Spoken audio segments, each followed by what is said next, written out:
Welcome back from our wellness, beauty and lifestyle segment with Siobhan. I hope you learned a thing or two about obesity. Well, my name is Priva Elibaz and it is time for our views. And joining me in studio today are the beautiful ladies, Apollo Sarah, Agil Wase and Siobhan Auma. Today I got it right. Good morning. Good morning. I got it. Finally, you have it. Finally, I have it together. Well, today we are going to be looking at guilt trip, and basically a guilt trip involves causing another person to feel guilt or a sense of responsibility to change their behavior or take a specific action. Now, sometimes this might involve leaning on something that someone already feels guilty about, and in other cases, people might induce feelings of an unjustified guilt or responsibility to manipulate the other person's emotions and behaviors. Now, if someone has ever made you feel bad about something you've done or didn't do, and then use those bad feelings to get to you to do something for them, then you have some sort of experience with guilt trips. I think, first of all, guilt trips are intentional and they're unintentional, and I think they've become so much a part of our lives. Like, we find it anywhere, whether it's on social media, whether it's in your interpersonal relationships with your friends, family, everywhere. It's most likely that someone is going to guilt trip you here and there. So I want to get your take, your overview on what you feel about guilt trip. Guilt tripping is intentional manipulation, and it can be a form of psychological and emotional abuse, because for me it is a red flag. Do you understand? Yeah. It's definitely a red flag, and it's not a good thing, especially when you're going to keep on bringing up something to make somebody feel bad about themselves, because that's what guilt trip does to somebody. When you guilt trip someone, you make somebody feel bad and you're coercing them to do what it is that you want them to do, which is not a good thing. But the biggest guilt trippers are our children. Oh, yeah, like you've heard of mom guilt? When you feel, you're like, guilty. no, you're not going to get ice cream. You're like, it's okay, you don't even love me, you don't even care about me anymore, mommy. You always say no, dad. You understand? Guilt trip, well, yeah. yes, the biggest guilt trip are our children, but then of course there are also some awful partners who know what they're doing. And also our parents do guilt trip us quite a bit to get their way, yeah. But I think it's a negative thing. It's a bad thing. It's a very bad thing, because it makes the person who is being guilt tripped feel awful about themselves. Okay, well, Siobhan or Agi, your overview I think on so. guilt trip? Well, Sarah said it's intentional manipulation. Yes. I do think, yes, I share the same sentiment. Sometimes it's intentional, but I will just mention an example where I think it's unintentional.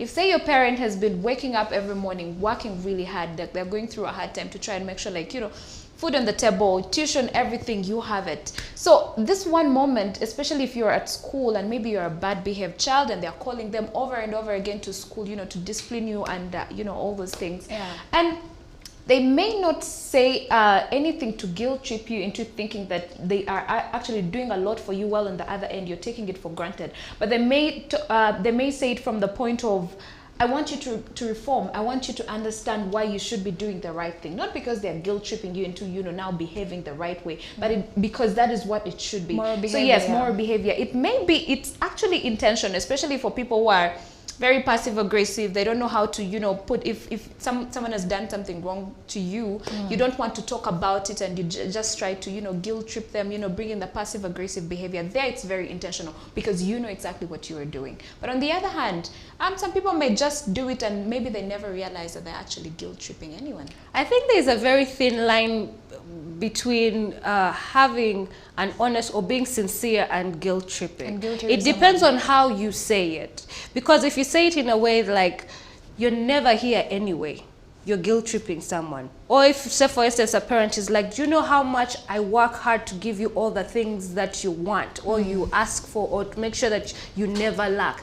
That is guilt tripping. But if they bring out in a way that is like, say it's your parent upset with you because you misbehaved at school, when they make statement like the first one that I said, that is a guilt trip. But if they speak and approach it from a point where they're asking, please help me understand why you're acting this way, so that I can help you understand. I can help you, or your teachers can help you.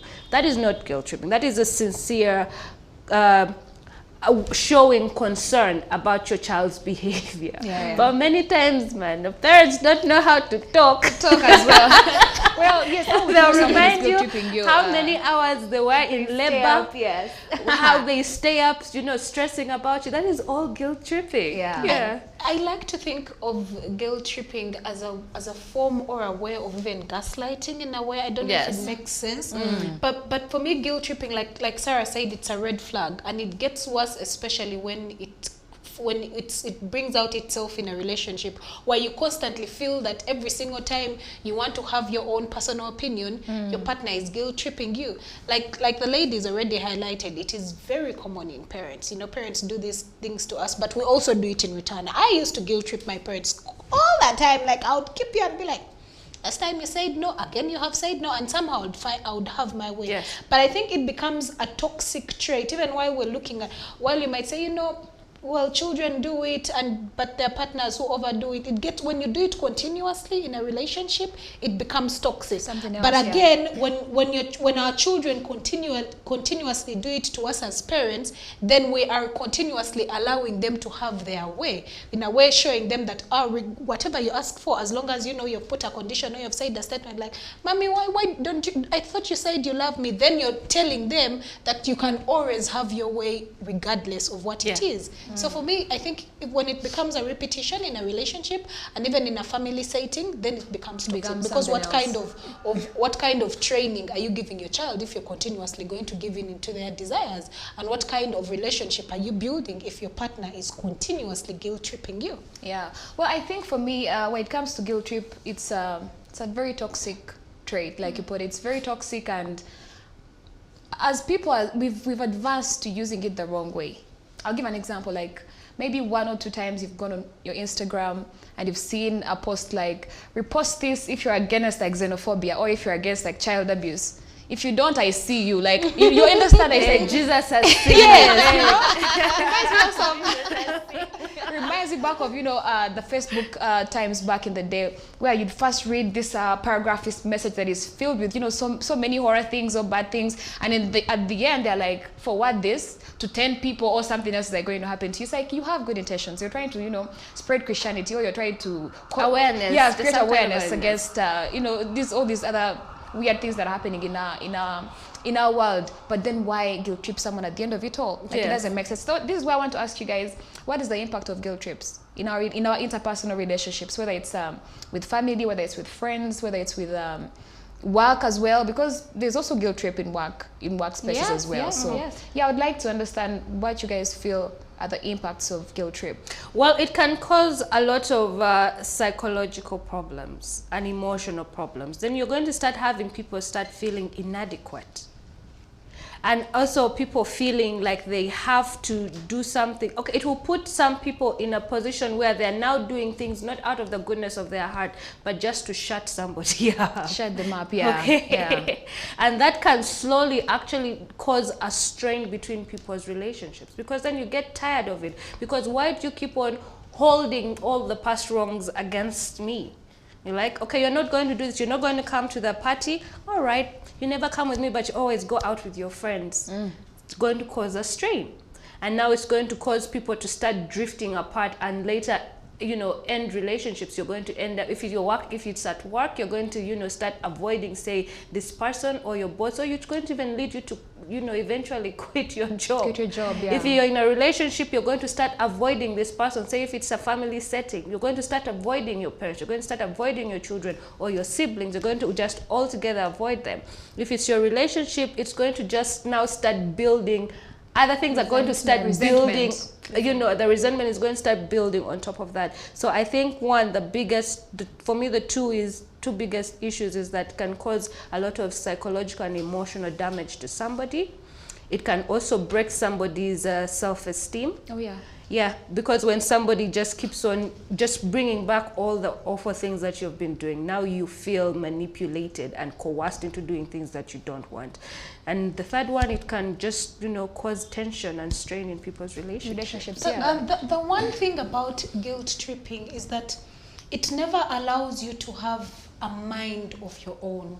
You're doing something because someone has said a statement and you do not want to be held accountable at that point in time. So your actions are best because my dad said this, or my boss said this, you know, my friend said this, and I think it's a wrong way to live, because then every single thing you do, you literally do not have a mind of your own. You're not in control of your emotions, you're not in control of your action. But also, it could definitely take a mental toll on you, because then the person who is continuously guilt tripping you, you will not want to be around them. I mean, why would anyone want to be around someone that constantly reminds them of the wrong things that they have done? True. Like, no one ever wants to live that kind of way. And I think it's a toxic way to live. When it comes now to parents and and children setting, it affects them in a way that children think that they can always get away with anything or have anything they desire as long as they guilt trip their parents. When it comes to a relationship, it becomes toxic. Like, my partner is always getting away, making me do what I do not want to do, compromising my principles,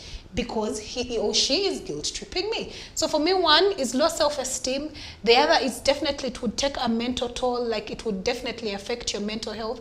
But also, every single thing you do, it is not you. You're literally doing it because someone is making you feel like a very terrible person. And yet sometimes we do these things and want to stick our ground, but because we are scared of the repercussions, and, you know, someone has said, you did this last time, you did this the other time, you know, and then you're pulling back and then saying, okay, I will not do it again. But that could even be your identity. I mean, I think for me, guilt tripping can actually, by the way, it also does have its positive side, because I'll give you an example. If say you've been you're lacking at school, you're not doing the right thing, you're not your grades are not up there, and maybe your parents somehow try to guilt trip you into, you know, understanding why you can end up refocusing. You know, you sit back and you're like, I think I need to re-strategize and be a better person, and it can help you in the long run. Maybe then you'll have better grades. Maybe then you will pursue the career that you've always wanted. But guilt tripping largely benefits the perpetrator, the one that is doing it, because it works in their favor. If I'm telling you, oh my goodness, I did this for you the other day, I did this for you, I did this and that for you the other day. So it works in your favor, because then if I want favors from you, I'll definitely, you know, conform to what you're saying, because you guilt tripped me into it. And yes, on the other hand, of course, it's very manipulative to the victim. But also, if let's bring it in the work setting, it will help to get the work done. Because if they are talking about Priva, you're not doing as much as what Sarah is doing. You'll find, you know, you're doubling your efforts, and now it works in the favor of the employer at the end of the day, and maybe even you, because your KPIs then will be up. So yes, I think it has largely, like I said, it's negative, but it does have its positive impact. I have my own sentiments towards what Agi just said. I don't think the way to encourage someone is to compare them to someone else. If we're looking at comparison, if you realize, even in a family setting, people that have grown up with their parents telling them, Shivan, why can't you be like so and so? Like, your sister is so good at this, how come you're not doing this? I think it's already, that is very detrimental. I think it is a wrong way to live, because if you're going to look at guilt tripping and then you're going to bring in the aspect of comparison, that alone is a toxic environment. There is a reason as to why Sarah is Apollo Sarah. She has a thing that defines her. There's a reason why Priva is Priva Elibaz, and there's a reason why I'm Shivana Oma. We can never be the same. I'll just say one thing, like, okay, just briefly. If they are, comparison is never a good thing, that's for sure. But there is when someone actually has genuine intentions for you, and they actually see a lot of potential in you, and you're not yet living up to your no, I'm saying it's a bad thing. But if you look at it from the positive side, it can help you in the long run. I mean, you might end up living up to, you know, your full potential. As we wrap up, as I ask the very final question, I'm going to request that we play a certain video, and then we'll be back for the last question of the Three things most of us have heard as children that have impacted us in our adult life, including myself. First one, comparisons. Comparisons can very much impact our self-esteem. And what that looks like is, why can't you be like your sister? Why can't you be like your brother or your cousin who's doing X, Y, and Z? And more. And here you are, can't even get your room clean. Second one, feeling like you're a burden. I came to this country for you, and you can't even get good grades, which is something that many of us hear, which is a very painful experience, because we're trying our best. And, you know, it's not that any of us intentionally wants to get bad grades. And then the third one, made to feel guilty because we're not putting our parents first. I've done this and this and this for you. You can't even put me first. It's always your friends who have to come first, not me. So we feel a sense of guilt and responsibility, yet we don't know how to balance it, and we internalize it as, you know what, I'm the bad person because I can't even do this for my parent. All right, ladies, as we wrap up, the very final question I'm going to ask you that we did post on our social media platforms: do you think guilt is actually a good motivator for like good human behavior? Again, like I said, Human behavior. Yes, good human behavior, not necessarily, but is it like, can it motivate you to actually do right? Like, we just watched the video, and you know, she's talking about how your parent will even guilt trip you, like, I moved countries and countries and countries to give you a better life, and you're not getting good grades. So it's like, do you think that would motivate someone to actually do their best in school? You see, the thing with guilt tripping, you're manipulating somebody to conform to what it is you want them to do. That person, yes, would go on to, you know, exhibit good behavior or high morals or principles or follow the rules, but they're not doing it for themselves, they're doing it for you. And I think it takes away from the satisfaction from why somebody would want to do something. If you're going to guilt trip me to do better in school, I'm going to perform for you. I'm going to put on a show. I will not get any retakes, I'll get all the marks right, but at the end of the day, it's not what I want, but I'm just doing it for you. So I don't think it really helps the person, the victim, okay, for lack of a better word, the victim in this case. I don't think it helps in any way. In any way, but let me just say this. Looking at that video, I think, like I said earlier, there is a very thin line between communication when you're trying to be sincere and it turning into a gaslighting or guilt tripping situation. So again, people just need to learn how to communicate without having to make the other person feel bad or feel guilty for not doing what it is that they want to say. How about you start asking, you know, have an open communication, like, do you really want to come? If you don't want to come, I truly understand. Perhaps we can do something else that you like, or that can involve the both of us. So it's all about communication and proper wording, and especially guilt tripping happens when people are angry or upset. So when you're angry and upset, sometimes you do not communicate what you wanted to say the way that you wanted to bring it out. Aggie and Siobhan, briefly in a few seconds. People who guilt trip are fraudsters, because they're actually fraudsters. Listening to Sarah, they're actually fraudsters. But because you want someone to do something for you, but the best way you can get them to do it for you is through guilt, is playing that card. But to answer your question of whether guilt can be, you know, a motivation for good behavior, I don't think so, because then I will definitely be putting up an act, and I'll give you the best act you deserve, but deep inside me, it's sort of like the way you say, oh, my, you know, I suffer, I go out there to look for tuition and you're not performing well. I will perform well, I will do the course that you want me to do, but I will not do it from the heart. So the truth of the matter is that I'll be pleasing you, but I'll not be living the life that you actually want me to live. And give you your degree after. And when I'm done. For me, it can and may not be a motivator. It can be a motivator for good behavior, in a sense of, if you are the bad guy, even if it's at home, even if it's in a group of, I don't know, friends,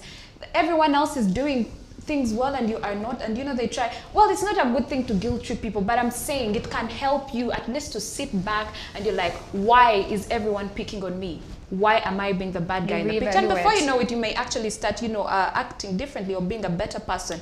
But on the other hand, it just isn't the right thing. Well, yeah, like you said, I think for me, guilt trip, I'm on the fence with this. It could motivate you to actually have good manners, or it could actually be a terrible thing for you to do to other people. But if you're out there and you're learning, or you're wondering how you can cope with a guilt trip, number one, you have to acknowledge the request. Let them know that you understand that it is important to them. Responding with empathy and showing that you see their needs may help them feel that they're not just simply being ignored. So validating their emotions may help lessen the intensity of those feelings. The other bit, you need to share your feelings. Explain that you also see how they're trying to make you feel guilty, so that you will do what they want. Then tell them how that type of manipulation makes you feel. I'd also suggest that interacting in that way would lead to resentment, and that more direct communication forms would actually be more effective. Well, that's all we had for you in this episode of Sunrise at Sea and our views in particular. My name is Priva Elibaz. Good morning.